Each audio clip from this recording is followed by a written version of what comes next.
حماس ونفس الوقت متوترة. جهزت البرزنتيشن، اتدربت عليه، حتى اتدربت أسوي بيتش على الجروب اللي هني موجود. لحين ما دخلنا البيتش فأكيد في شوي سترس خفيف. في جاب في الماركت، فإحنا قاعد نملي بشيء جديد، بس إننا نحتاج انفستر، نحتاج شخص عارف في السوق. أحس مشروعنا يعني إن شاء الله راح يكون من المشاريع اللي راح يوافقون عليها. السلام. السلام عليكم. السلام عليكم. مرحبا. Thank you for coming. إذا فيكم تعرفوا بس على حالكم والاسم وشوية باك جراوند بس. أنا لجين، عمري 14 سنة، أدرس تجاري في الثانوي، مؤسسة L7 Chocolate. أوكي. دكتورة رنا العلوي، أستاذ مساعد في جامعة البحرين، دكتوراه في الإدارة الرياضية. محمد حسين، طالب في جامعة البحرين، هندسة ميكانيكية. أوكي، أهلا وسهلا. طبعاً أنا والدتها وهم عيالي. حياكم الله. الله يحييك. عندك دقيقتين تخبرينا على المشروع. أول شيء أي الفليفر تبعتك؟ الستروبري والرازبيري. أوكي، هلا نجربهم أنت عم تحكي. عندك دقيقتين، relax, you're among friends. Let's hear about your project. Yeah. من منا ما يحب يروح جاذرينج مع الأهل الأصدقاء أو العائلة، ويحب ياخذ معاه شيء يكون حلو، طعم لذيذ، بنفس الوقت يكون حلو للتصوير وترندي ويعجب كل الموجودين. L7 اليوم قدم لكم كل هالمواصفات في منتج واحد. أمي بدأت تطور فيني موهبة الطبخ وأنا عمري 9 سنوات، من خلال كورسات احترافية بديت أسوي تجارب وخلطات لما وصلت للمنتج اللي تشوفونه. لما بدأت كورونا والحجر الصحي، الناس بدأت تدور على أشياء تكون مغلفة وسيف. منها جاتني فكرة إن أسوي شيء مميز من ناحية التغليف والحجم. الحجم مثل ما تشوفونه مناسب لأصحاب الدايت والأمراض المزمنة. اعتمدت في البزنس موديل مالي على الأشياء اللي تناسب الترند وتكون يونيك. أقدم ونفس الوقت أقدم منتج بسعر وخدمات تنافسية وجودة عالية من ناحية الانجريدينتس والباكجينج. سوقنا واسع والناس تحب الأشياء الباردة والخفيفة، والجو حار في البحرين، يعني طول السنة حار، فالناس يعني تحب أشياء باردة وخفيفة. بدأت مبيعات فعلية في 2020، مبيعاتنا فاقت التوقع.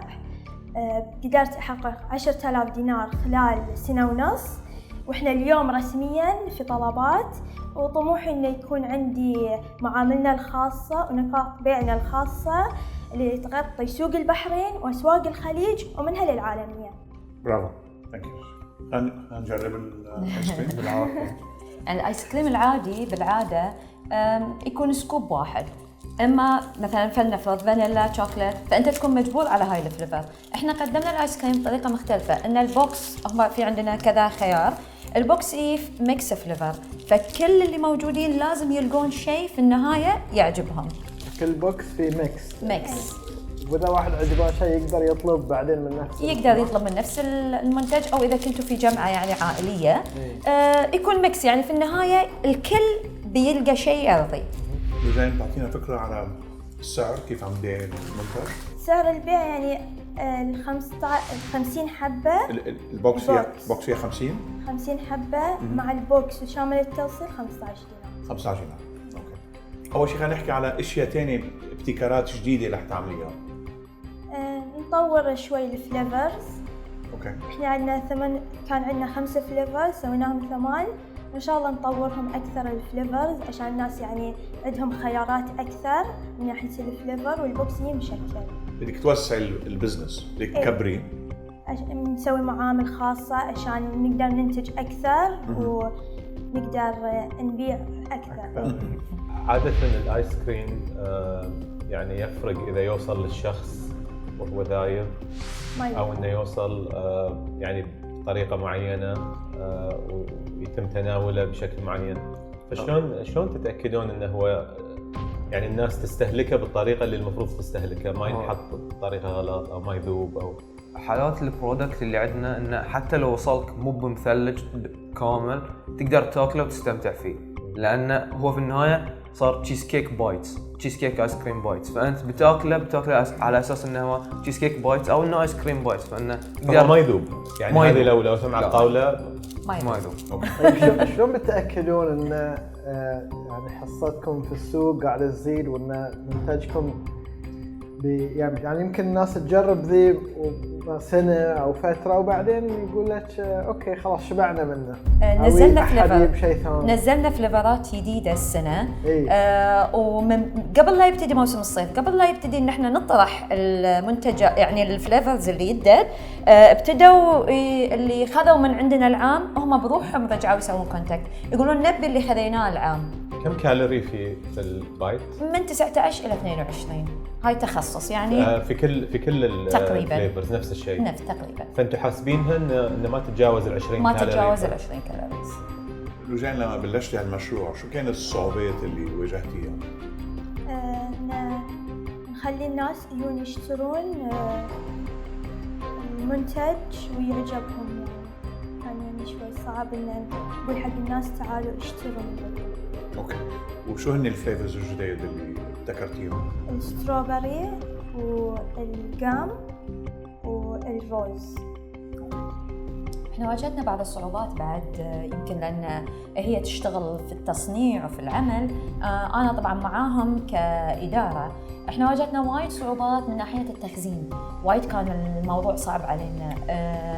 نحتاج غرف خاصة للعمل لأن وايد سنسيتيف للحرارة وجونا قاتل، فكنا نحتاج تكييف خاص، نحتاج فريزرات خاصة، نحتاج ستورج بطريقة خاصة.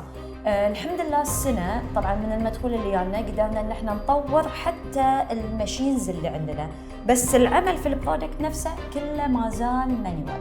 الاستثمار راح يستخدم اليوم عشان ينقل هذه النشاط من اي مرحله الى اي مرحله؟ من مرحله انه هو هوم بزنس الى مرحله يغطي فيها السوق البحرينيه، وبعد محتاجين المستثمر. ايش بتسوون في الاستثمار بالضبط؟ يعني في راح يكون في مصنع او معمل خاص نزيد فيه الانتاج. تطلعون من البيت؟ نطلع من البيت طبعا، لان يعني الماشينز اكيد تحتاج مكان، ما نقدر نستمر في البيت. طيب لو حد ياخذ منافس يبي ينافسكم، شلون بتقدرون على هذه المنافسه؟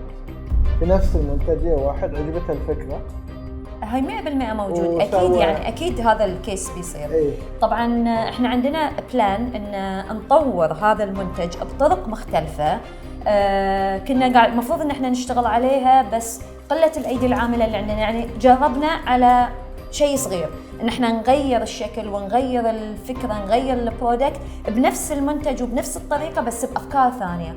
بس يعني احنا ثلاثه نشتغل وعندنا موظفه واحده حاليا، فعشان نقدر نطور اكيد نحتاج ايدي عامله وستاف معنا. تتكبري المنتج، الابتكار هو كان الكونسبت، السايز، الفليفرز، التنوع. فكرتوا تعملوا اوت سورسنج لانه في مصانع ايس كريم بالبحرين، ما فكرتوا بس تعملوا اوت سورسنج وتركزوا على الابتكار، الفليفرينج، السيرفيس، انذر باكجينج؟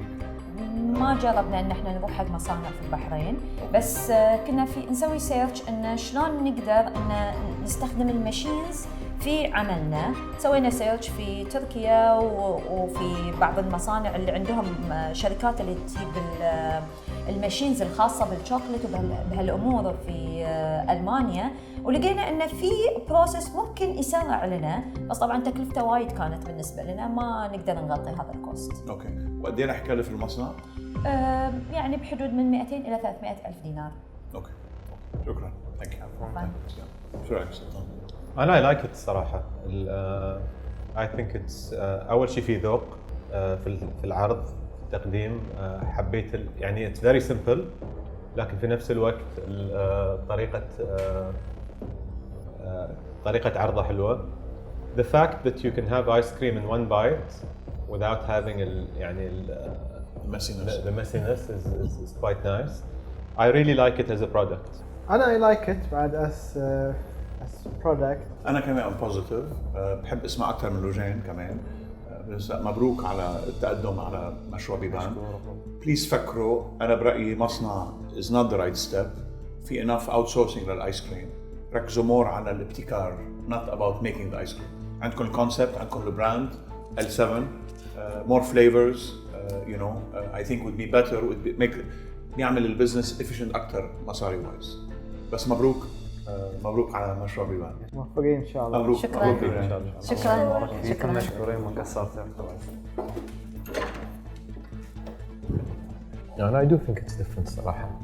اي انا زين شوي الرقم خرعني 300,000 انه يعني انا هلا I'll treat you in Dubai and I'll show you هذا. بس انا my only issue this is the mother's business. بس that's all. بس anyway. لا it's okay. It's okay. Carrot. Or it could be a family. It is بس انه Yeah. أنا building a plant is probably not the right way to go. You can outsource the manufacturing. I'm sure البحرين بتحل قصة الISO والcleanliness والdeep freeze and focus more on the innovation not on the manufacturing. Manufacturing ما في كثير added value. The innovation is more flavors more. كان البيتش حلو زين. اللجنة the judges حدهم friendly، عطونا advice. اللي عجب الجاج الحجم، الفليفرز، طريقة الباكجينج، إن كل واحد عليه الاسم ماله. اليوم قبل ما أطور أي شيء أنا وايد فخورة بعيالي كأم، ضاغطة على عيالي وهم في عمر صغير، بس أتمنى هذا يعني يثمر في المستقبل ويستانسون لما يكونون وصلوا إلى مرحلة يكونون فيها رواد أعمال حقيقيين.